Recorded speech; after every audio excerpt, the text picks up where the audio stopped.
거룩한 열매를 준비하라. 작년 말 이순신 리더십 담론이 전 국민을 강타한 적이 있습니다. 드라마와 영화로 새롭게 센세이션을 불러일으키기도 했습니다. 전문가들은 센세이션의 이유를 이렇게 분석했습니다. 이 시대의 사람들이 진정한 리더십에 목말라 하고 있기 때문이다. 역사적으로 이순신을 폄하하는 사과는 논외로 하겠습니다. 사람들이 그 리더십에 환호하는 이유가 있습니다. 그것은 승리가 불가능했던 전쟁 상황을 승리로 이끌었기 때문입니다. 그리고 선견지명의 예언자적 통찰력을 가지고 있었기 때문입니다. 자기 자신의 사욕보다는 나라를 위하는 애국심이 있었고 그 애국심의 진정성이 보였기 때문입니다. 조선 수군이 약해져 군함이 12척밖에 남지 않았습니다. 그러나 이순신은 포기하지 않고 싸우기를 간청하며 영화에서는 이렇게 말했습니다. 바다를 버리는 것은 조선을 버리는 것입니다. 신에게는 아직 12척이 남아 있습니다.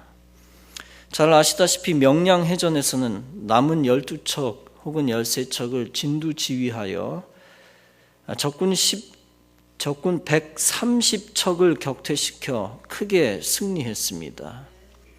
전쟁이 영웅을 만든다는 말이 있습니다. 만약 전쟁이 없었다면 이순신의 세 글자도 희미해졌을 것입니다.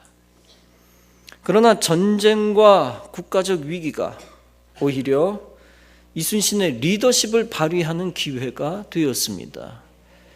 그 위기의 상황에서 잘 준비하여 용감히 싸워 영웅이 된 것입니다. 싸워 이길 수 없는 상황을 이길 수 있는 상황으로 전화 위복시켰기 때문에 역사의 길이 남게 된 것입니다. 이순신의 리더십은 환란과 전쟁에 대비한 리더십이었습니다.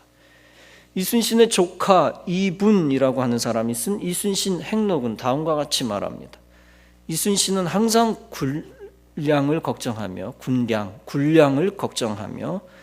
백성들을 모아 둔전을 경작하게 하고 고기를 잡게 하고 소금을 굽고 질그릇을 만들게 한 뒤 이를 시장에 내다 팔아 양식으로 바꾸어 오게 했다. 선조실록의 기록도 다음과 같이 기록하고 있습니다.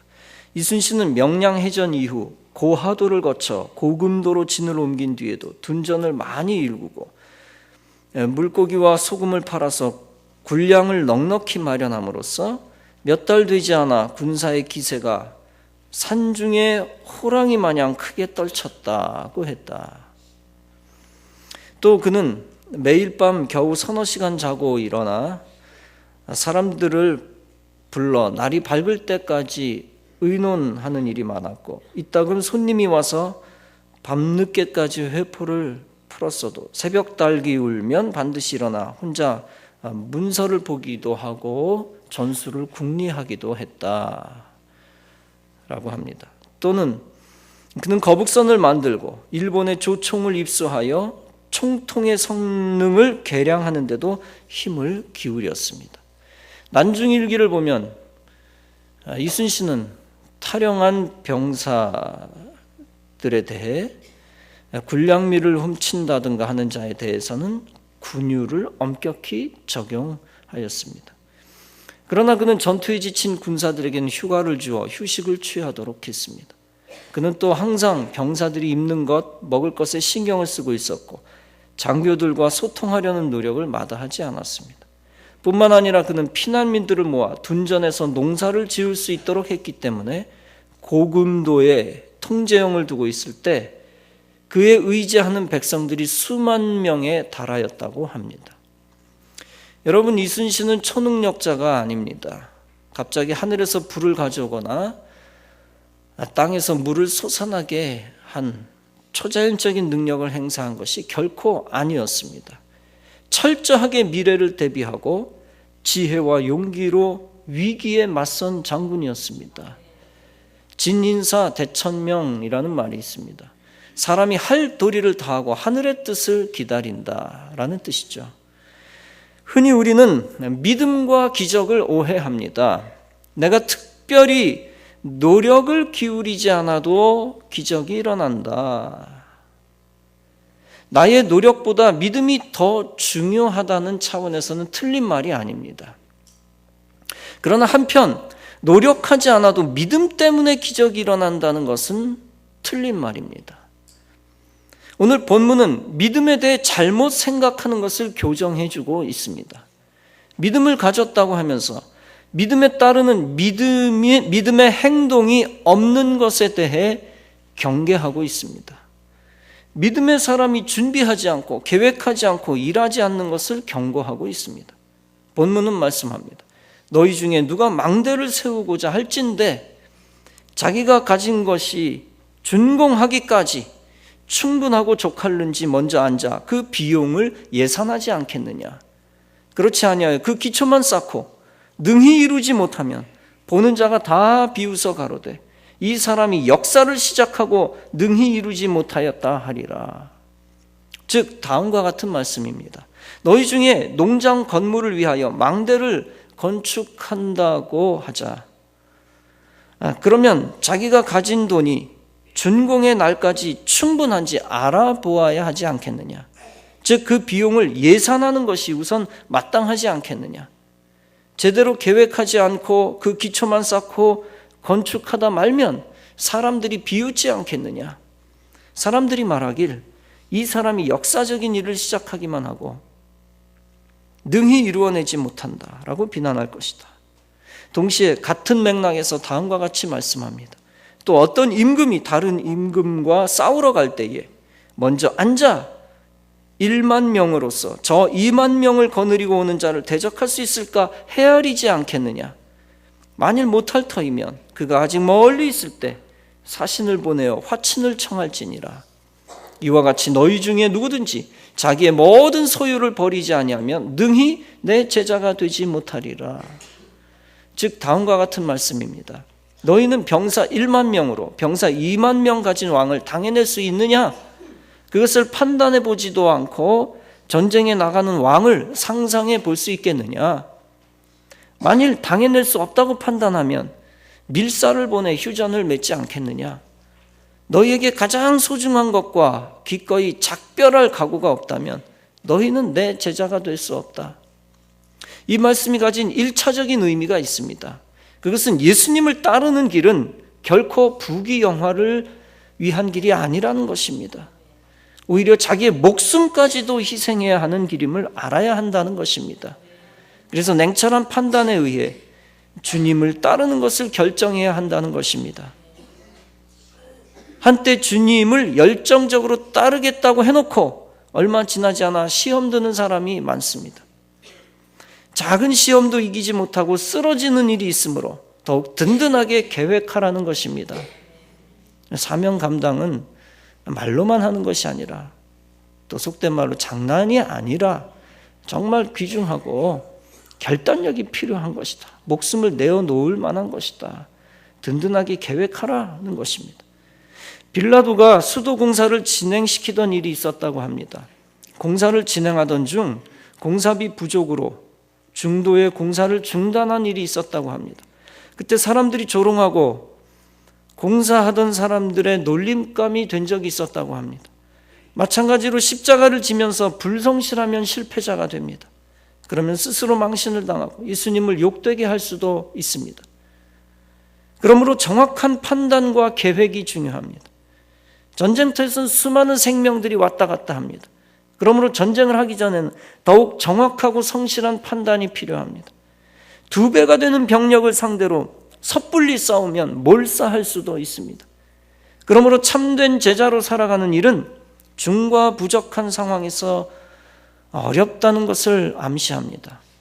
오직 하나님의 도움과 은혜로만 감당할 수 있다는 뜻입니다. 10,000명의 병사로 20,000명의 병사를 상대하기가 어렵다는 말씀과 흡사한 말이 있습니다. 조금 전에 얘기한 바로 중과 부적이라는 말입니다.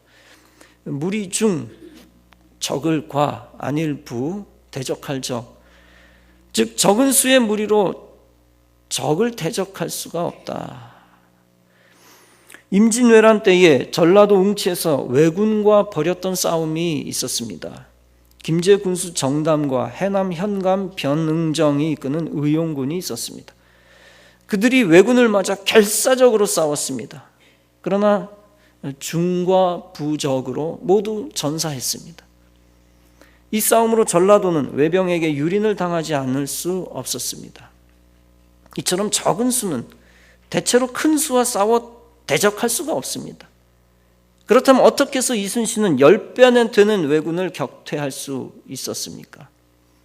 단순히 수로 따질 수 없는 많은 요소가 있었습니다.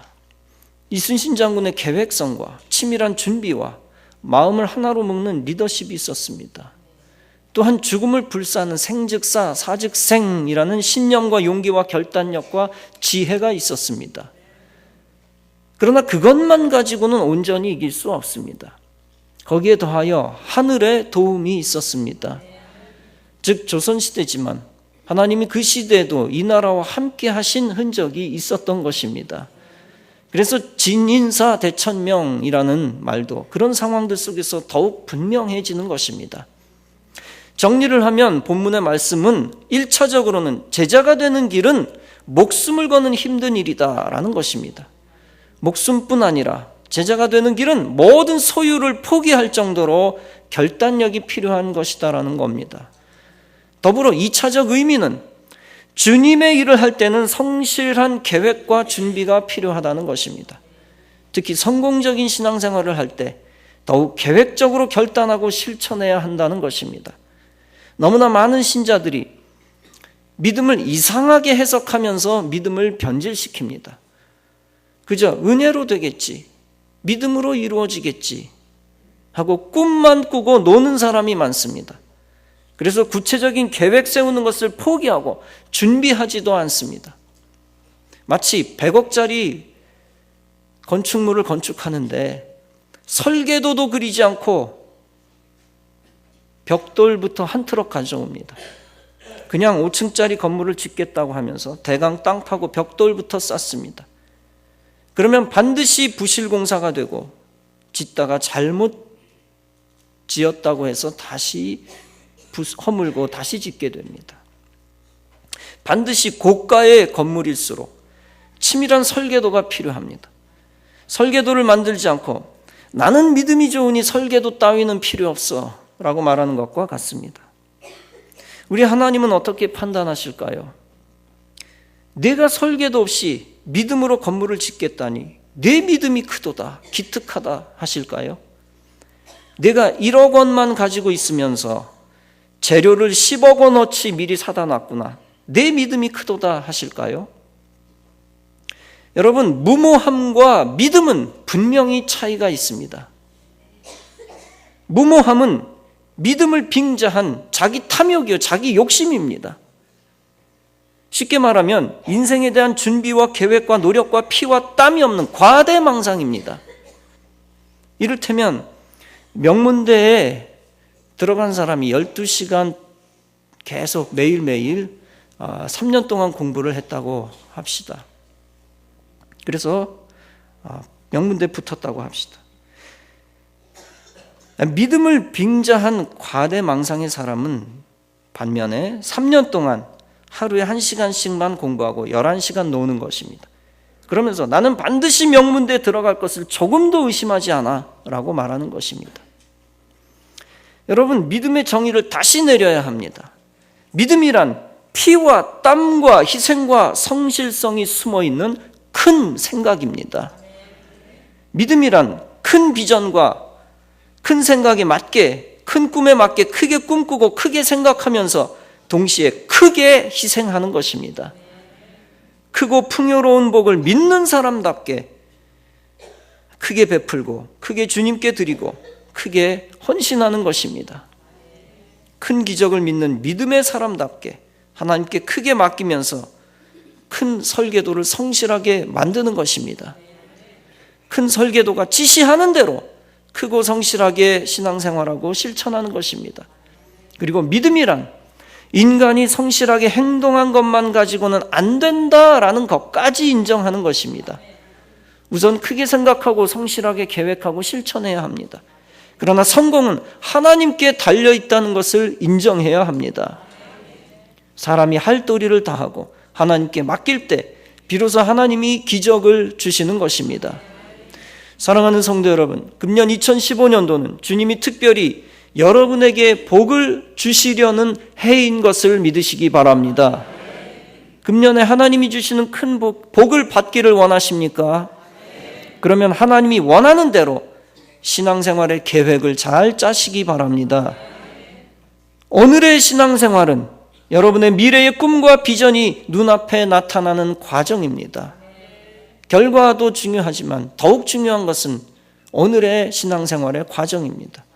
하나님이 기적을 주시고 싶어 하시는데 여러분이 기적을 담을 그릇을 가져와야 합니다. 주일을 완벽하게 다 드릴 계획을 하고 주일을 거룩하게 잘 지켜야 합니다.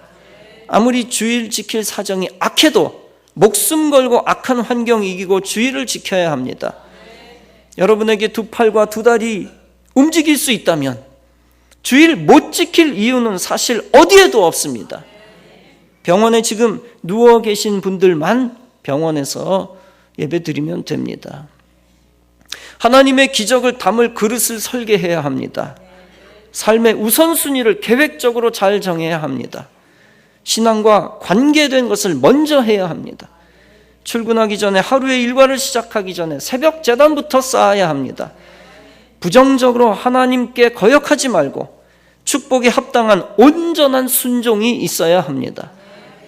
기도 생활이 있어야 되고 말씀을 읽고 듣고 책임지는 경건 생활이 있어야 합니다.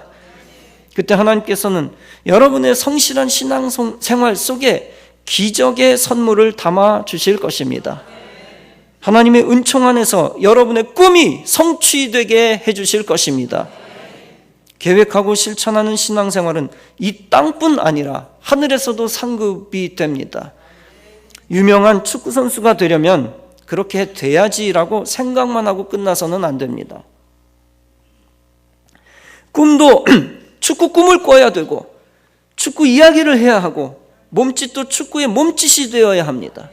마찬가지로 하나님이 복 주시는 하나님의 사람이 되기 위해서는 어떻게 해야 합니까? 꿈도 하나님 나라 꿈을 꾸어야 하고 하나님 나라 이야기를 해야 하고 몸짓도 하나님 나라의 몸짓이 되어야 합니다. 즉 생활 전체가 신앙 중심, 교회 중심, 예배 중심, 말씀 중심, 성도의 모임 중심, 하나님 중심이 되어야 합니다. 더 나아가 하나님 나라를 위해 온전히 목숨 걸고 헌신하고 희생해야 합니다. 그때 하나님은 여러분의 신앙 중심의 생각과 행동을 그릇 삼아 하나님의 축복의 기적을 담아 주시는 것입니다. 소설가 헨리 반 다이케라는 사람이 쓴 맨션이라는 책이 있습니다. 한 부자가 이 세상에서 큰 저택을 가지고 살았습니다. 그런데 나중에 천국에 올라가 보니 깜짝 놀랐습니다. 자기 집이 지붕도 제대로 가리워지지 않는 초라한 오막살이었습니다. 어떻게 이런 집이 내 집이냐고 물으니까 답변이 왔습니다. 당신이 세상에서 올려보낸 자재가 이것뿐이고 아직도 완공이 되지 않았어. 옆에 보니까 아주 큰 저택이 있는데 저 집이 누구의 집이냐고 물었습니다.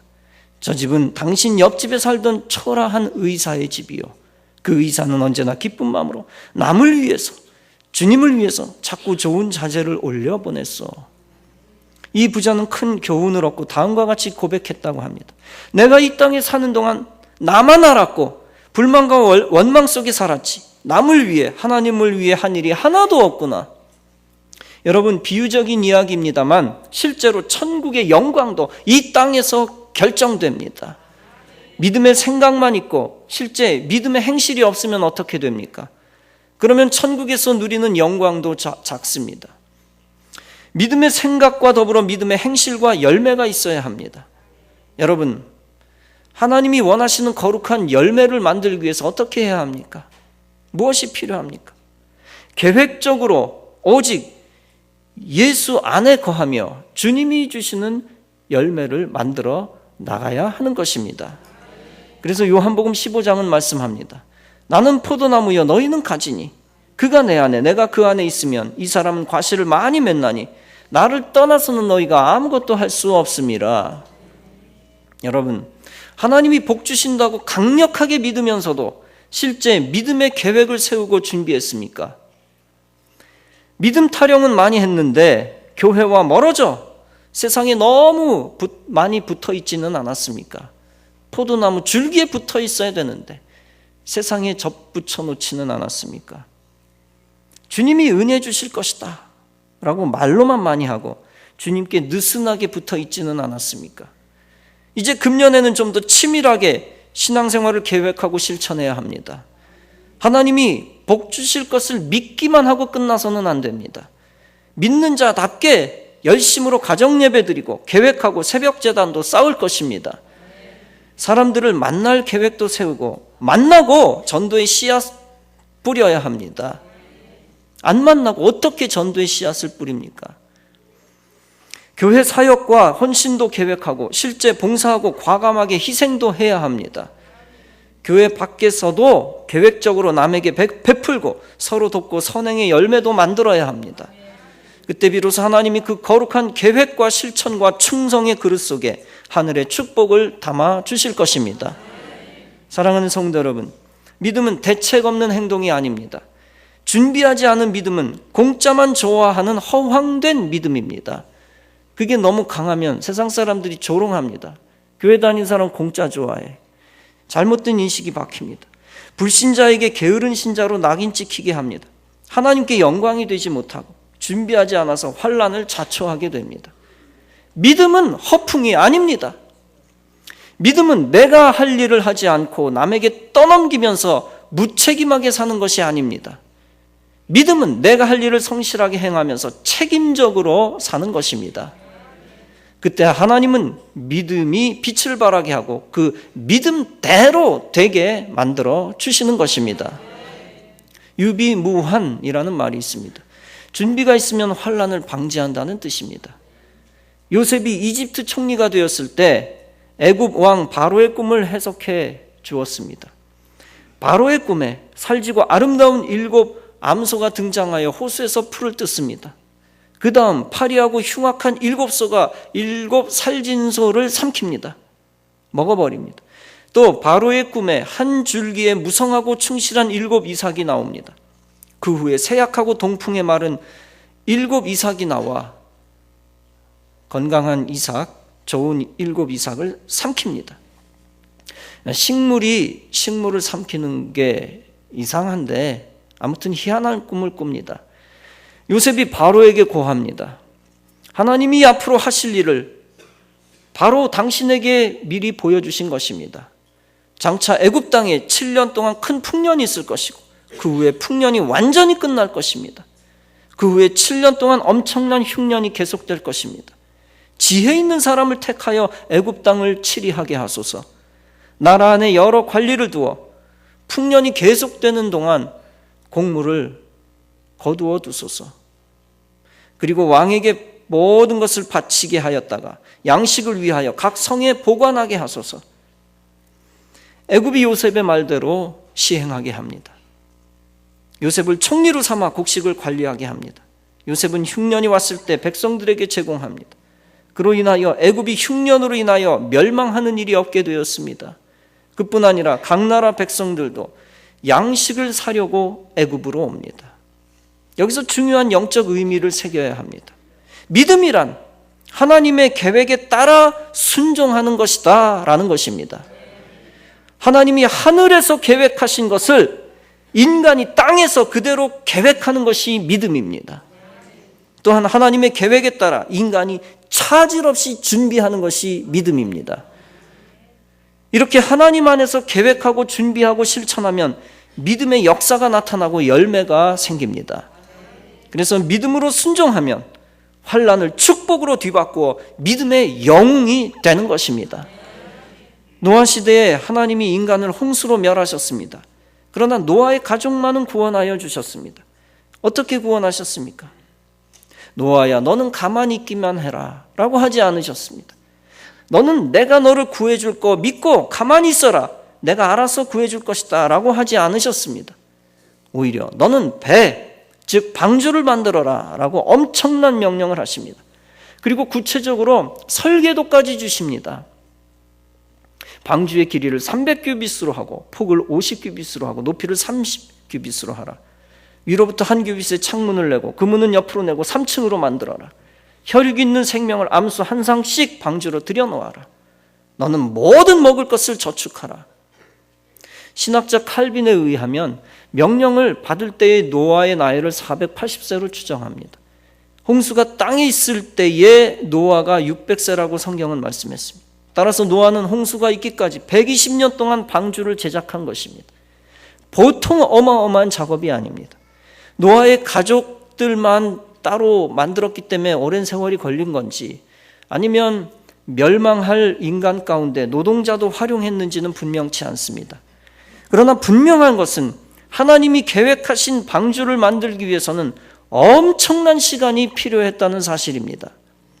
노아는 분명 하나님이 자신과 자신의 가족들을 살릴 것을 확신했습니다. 그럼에도 불구하고 믿기만 하거나 게을러 준비를 무시하지 않았습니다. 믿는 자답게 엄청난 피와 땀을 흘리는 노력을 한 것입니다. 그때 비로소 하나님은 노아의 가정에 홍수 시련을 보게 하시고 구원의 놀라운 기적을 허락해 주신 것입니다. 그래서 히브리서 11장은 말씀합니다. 믿음으로 노아는 아직 보지 못하는 일에 경고하심을 받아 경외함으로 방주를 예비하여 그 집을 구원하였으니 이는 이로 말미암아 세상을 정죄하고 믿음을 쫓는 의의 후사가 되었느니라. 이 구절에 믿음과 관계된 중요한 말들, 단어들이 등장을 합니다. 바로 경고, 경외, 예비, 구원, 의의 후사입니다. 사랑하는 성도 여러분, 말씀을 드립니다. 믿음이란 오랜 세월 인내하며 하나님을 믿고 하나님의 계획대로 시키는 대로 계획하고 결심하고 순종하고 준비하고 열매를 만드는 것입니다. 하나님은 하나님을 제대로 믿는 자에게 기적을 주십니다. 다시 말하면 믿음의 생각을 갖고 믿음의 고백을 하고 믿음으로 준비하고 인내하고 실천하며 기다리는 자에게 기적을 주십니다. 노력 없이 계획과 준비와 희생 없이 또 드림 없이 복을 구했던 것을 회개합시다. 그리고 금년 이제부터 하나님 앞에서 바른 신앙생활을 계획하고 준비하고 실천합시다.